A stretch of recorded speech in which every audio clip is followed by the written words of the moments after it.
Frequentemente eu assisto a vídeos ou ouço pessoas falarem sobre o que a gente deve fazer para progredir profissionalmente.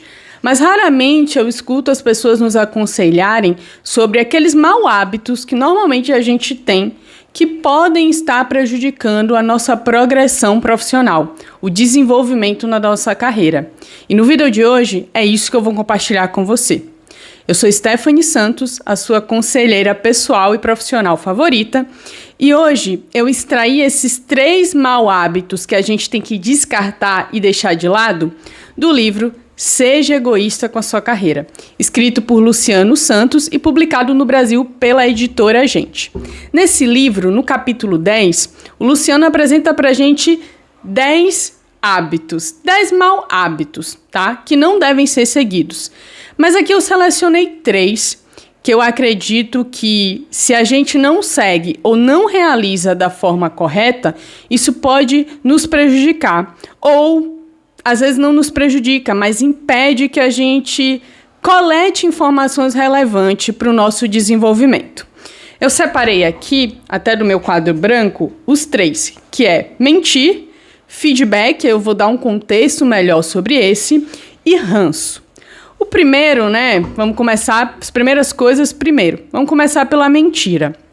Eu não sei você, tá? Mas eu já menti na minha infância, menti na minha adolescência. E até analisando esse contexto de mentira, fora do contexto profissional, depois que eu adquiri uma certa maturidade, que eu me tornei adulta, que vivi experiências, tanto profissionais quanto pessoais, que me fizeram entender mais a meu respeito, entender sobre os meus valores, eu comecei a perceber que toda vez que eu omitia algo ou contava uma mentira, por menor que fosse, por mais besta que parecesse, a minha consciência pesava. E a minha consciência pesava demais, sabe? E uma coisa que eu percebi é que, dependendo da mentira, começa a se tornar difícil e pesado você sustentar aquilo a médio e longo prazo. Porque isso te coloca em estado de vigilância. E também, quanto mais você mente, eu percebo que mais você duvida de você. Maior dificuldade você tem de ser verdadeiro contigo. E se você não consegue ser verdadeiro com você, sentir confiança sobre a sua palavra, como é que você vai se sentir confiante para ser verdadeiro com o outro? Eu tive uma criação e acredito que muito de nós, muitos de vocês que estão assistindo esse vídeo, tiveram uma criação talvez punitiva, onde você era punido por falar a verdade ou mentira. E durante certo tempo da minha vida, eu achei que a mentira, ela minimamente ia postergar a punição. E olhando no contexto profissional, o que eu percebi é que aquilo que a gente às vezes pensa que vai ser uma punição é só um pedido para evitar cometer um erro. É só um pedido para pedir ajuda se não souber fazer algo. Então, com o passar do tempo, com esse autoconhecimento, com essa percepção de como eu me sentia quando eu mentia e de como isso afetava a minha relação com os outros em todos os contextos da minha vida, eu comecei a praticar falar a verdade e lidar com as consequências disso. E é claro que, para quem está acostumado a mentir, num primeiro momento, isso vai ser até doloroso, mas não por conta de uma punição ou do que vem do outro, mas pelo medo do que isso pode gerar, pelo medo de lidar com as consequências. Mas o que eu tenho percebido, e aprendido cada vez mais é que eu dou conta de lidar com as consequências de ser verdadeira. Eu dou conta de lidar com as consequências de falar a verdade e de me responsabilizar pelos meus atos, tá? E raramente, nessa minha vivência de ser verdadeira ao máximo possível, eu fui punida, tá? Normalmente eu recebi um feedback, e aí a gente já vai entrar no segundo tópico, que me ajudou a evoluir, a melhorar, a conseguir não só progredir na carreira, mas sentir que eu estava de fato criando vínculos e network profissional e sendo vista como uma pessoa confiável, tá? Isso é muito importante. Quando a gente mente, a gente não tem só uma carga nos nossos ombros, não é só nossa consciência que pesa. Num contexto profissional, quando a gente conta uma mentira, o que está em xeque é a nossa imagem profissional, é a nossa verdade, é a confiança que o outro tinha na gente que é quebrada. E isso vai impactar não só aquela experiência pontual onde você contou essa mentira, mas vai impactar o seu network que está conectado àquela pessoa. Tá? Então, normalmente, isso impacta você ser indicado para outras oportunidades, você progredir dentro daquela empresa. Também impacta, às vezes, você está participando de um processo seletivo que te pede para bater um papo com sua antiga liderança, com alguém da sua empresa anterior. Como é que você vai compartilhar o contato de alguém que não confia em você? Então, quanto mais verdadeiros nós somos, mais seguros e seguras estamos para habitar nesse mundo. Mesmo que isso traga algumas consequências, alguns percalços, porque a gente ainda tem uma dinâmica de mundo da punição pela falha e pelo erro. Mas ainda assim, nas minhas experiências recentes, eu tenho tido a sorte, acho que mais do que sorte, o privilégio de estar em ambientes que me acolhem. Me acolhem sendo uma pessoa que tem muito a aprender ainda, me acolhem sendo uma pessoa que comete erros, que falha, que ainda tem muito que aprimorar, mas que com verdade e gentileza sabe do seu potencial e está disposta a melhorar, a evoluir.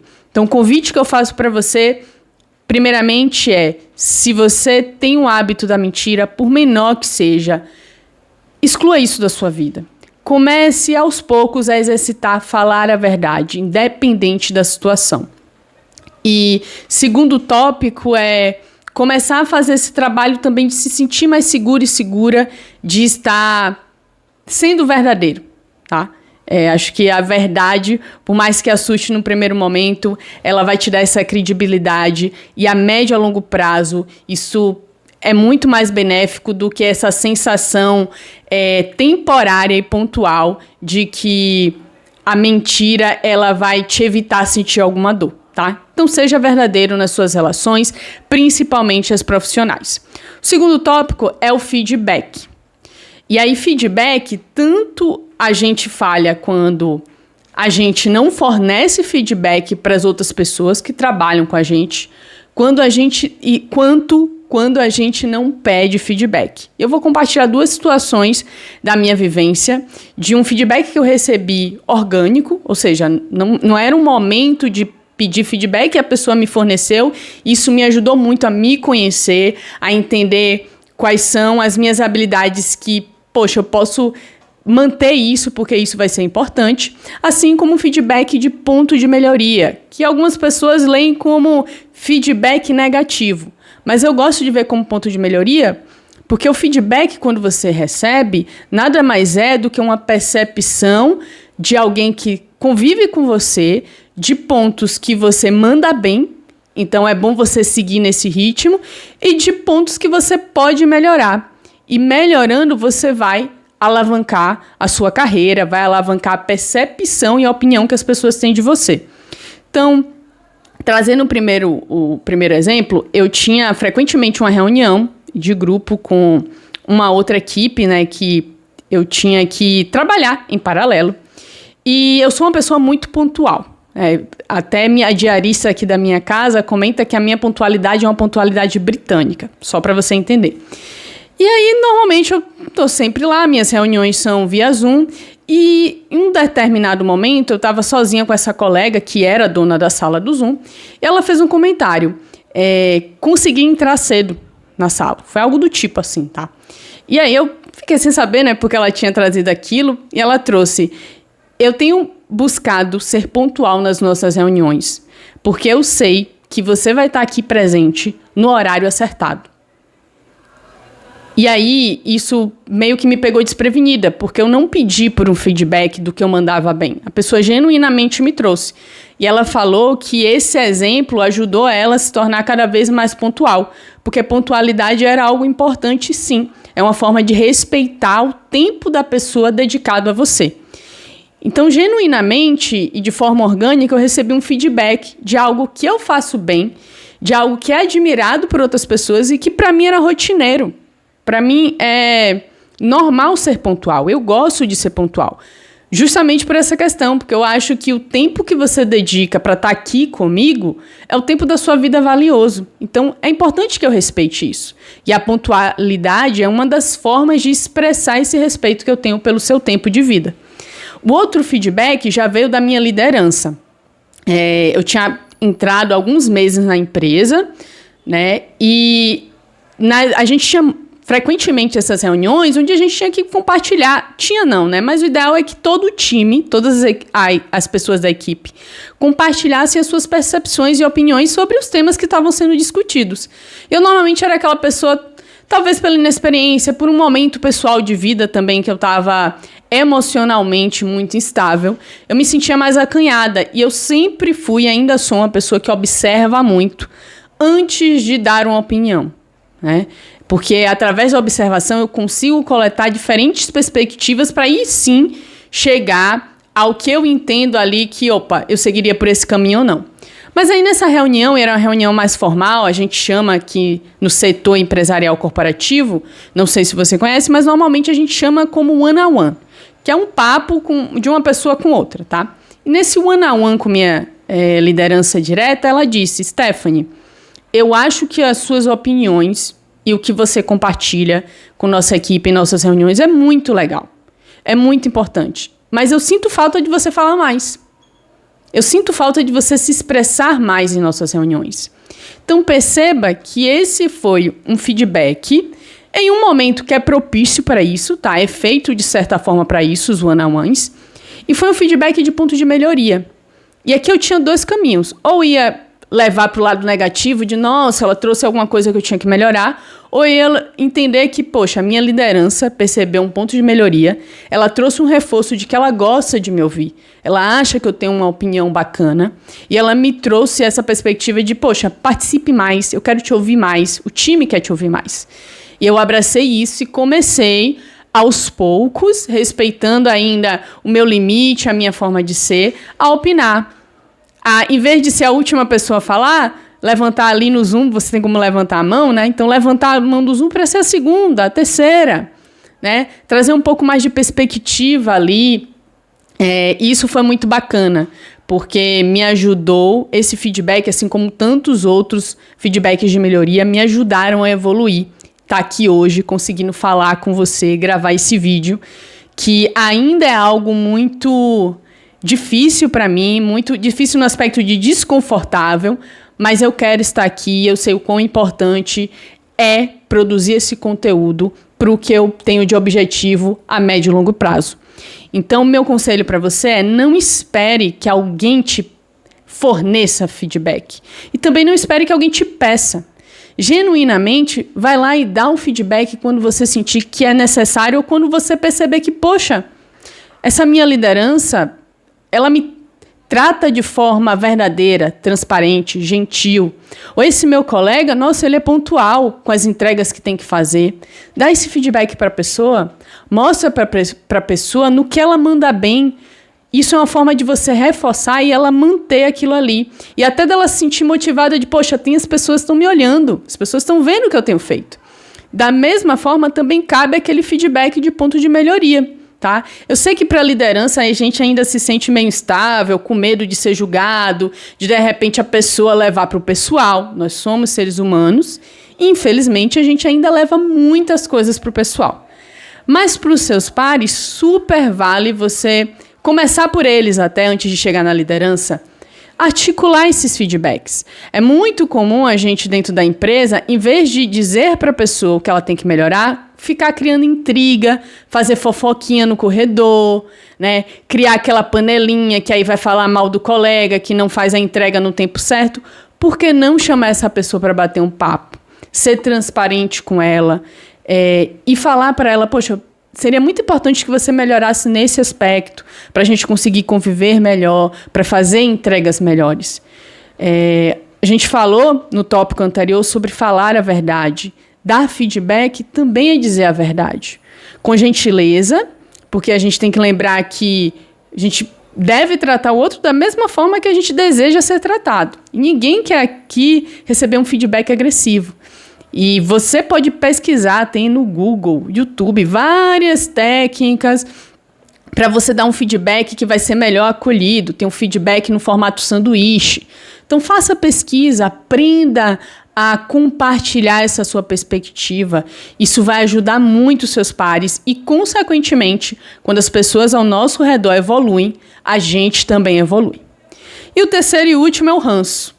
O ranço eu meio que citei aqui quando a gente falou de feedback, sobre essa coisa de fazer a intriga, a fofoca, né? Mas no livro, o Luciano Santos, ele traz o ranço principalmente quando a gente importa, absorve o ranço de outras pessoas. Então, um exemplo, às vezes você está na empresa e entra uma pessoa nova, essa pessoa já trabalhou com um amigo seu, um afeto seu muito próximo. E aí, seu amigo, para poder te ajudar, né, te alertar, diz, tal pessoa é assim, assim, assim, não é gente boa, não confia. E automaticamente você confia tanto nessa amizade que você absorve aquele ranço. Você começa a tratar a pessoa desde o início com a barreira, com o escudo. Você não permite conviver com a pessoa para criar a sua própria percepção e opinião. E isso é um erro. Primeira questão aqui desse erro é, ambiente de trabalho não é para ser amizade mesmo. Não é para você desenvolver amizade ali. Seria bacana, né, você desenvolver network, ok, mas não é um ambiente que o objetivo é você ter melhores amigos. Então você não precisa confiar e trazer para dentro da sua casa ninguém, mas você precisa ser ético e profissional. E isso envolve trabalhar de forma justa e tratar as pessoas de forma justa. Se aquela pessoa que entrou na sua empresa teve uma vivência no passado ou tem algum desafeto com a pessoa próxima sua, é uma questão dela com essa sua amizade, não é uma questão contigo. Então, permita que essa pessoa se mostre. Faz assim, é igual aquele período de experiência quando você entra numa empresa. 3 meses. Permita que essa pessoa se mostre durante 3 meses para você. Dê espaço para ela ser quem ela é, desculpe. Assim, com esse espaço, você vai saber qual é a conduta dela no ambiente profissional, como ela vai interagir na dinâmica que vocês estarão juntos. E a partir daí você vai saber, poxa, essa pessoa é uma pessoa para eu tratar e ter proximidade apenas no sentido profissional e ficar por aqui, ou é uma pessoa que de alguma forma a gente tem algumas afinidades, mesmo que essa amizade minha tenha um desafeto com ela. Então não importe ranço e, se possível, não exporte o ranço. Não compartilhe os seus desafetos de forma alheia e criando intriga com outras pessoas. Se você sentir que precisa muito compartilhar como foi a sua experiência, ok. Mas é isso que eu falei, é como foi a sua experiência e interação com essa pessoa. Não significa que ela se resume a isso, tá? Eu estou falando de uma pessoa que já teve dinâmicas de desconforto profissional e pessoal e eu li algum livro, tá? Que quando a gente isola o outro, quando a gente afasta o outro, a gente também está se retirando. Então, às vezes, aquela pessoa, ela ganha confiança de outras pessoas dentro da sua empresa, ela vai crescendo e aí você vai criando essa inveja, esse sentimento de mágoa, essa sensação de não sei o que os outros veem nele. E aquele ranço que você projeta no outro te prejudica. Te prejudica tanto pelos sentimentos densos que você vai nutrir por essa pessoa, que muitas vezes não te fez nada, quanto pelo distanciamento que você vai ter do seu coletivo, simplesmente por ter importado o ranço de um outro alguém. Então tenha muito cuidado com isso. Haja sempre de forma ética e profissional, tente ser ao máximo imparcial, ouça, saiba filtrar, avaliar o que chega até você e permita que as pessoas se mostrem. A melhor forma de conhecer as pessoas é dar espaço para elas se mostrarem. Você não precisa de muito tempo para conhecer o outro.